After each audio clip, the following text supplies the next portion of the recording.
আপনারা কি দাবি করেন যে আপনারা মুসলিম প্রধান দেশে থাকেন?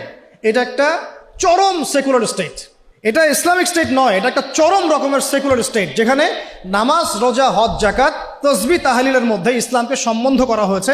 শিক্ষা, অর্থনীতি, রাজনীতি, সংস্কৃতি এগুলো থেকে ইসলামকে মাইনাস করে দেওয়া হয়েছে। এটাই জাতির সবচেয়ে বড় দুঃখ, সবচেয়ে বড় দুর্দশা। মুসলিম প্রধান দেশের শিক্ষা সিস্টেম। আমরা অনেক কথা বলছি, উপদেষ্টা, এই প্যানেল, সেই প্যানেল, কমিশন। শিক্ষা কমিশন নিয়ে কোনো আলোচনা হচ্ছে না। শিক্ষা কমিশনটা গঠন করা হচ্ছে না, সেই প্রাচীন কমিশন আবার ইম্পোজ করার চেষ্টা করা হচ্ছে। অথচ শিক্ষা হচ্ছে জাতির মেরুদণ্ড। আমার মেরুদণ্ডই ঠিক নাই, আমি ব্যাংকিং সিস্টেম কিভাবে চেঞ্জ করব?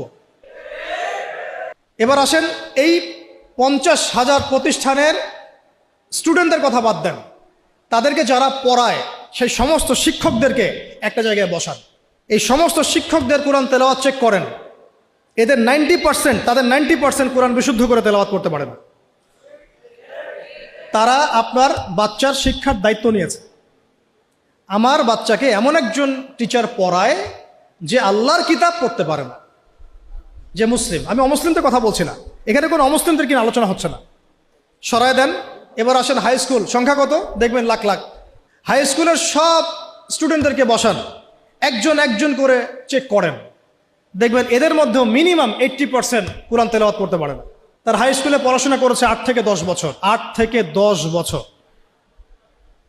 প্রায় লক্ষ লক্ষ টাকা খরচ করা হয়েছে, সময় দিয়েছে, তারা পরিশ্রম করেছে।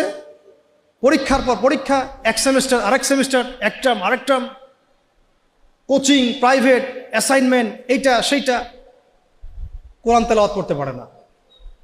আর আমরা আইএমএ জাহিলিয়াতকে চেঞ্জ করতে চাচ্ছি, অথচ আমি দেখালাম চেঞ্জটা হয়েছে ইকরা বিসমি রব্বিকাল্লাযী খলাক দিয়ে। জার্নি এখান থেকে শুরু হয়েছিল। এমন কোনো সাহাবী আপনি খুঁজে পাবেন না যিনি কোরআন তেলাওয়াত করতে পারেন না। এমন কোনো সাহাবী আপনি পাবেন না যিনি কোরআনের অর্থ বুঝেন না।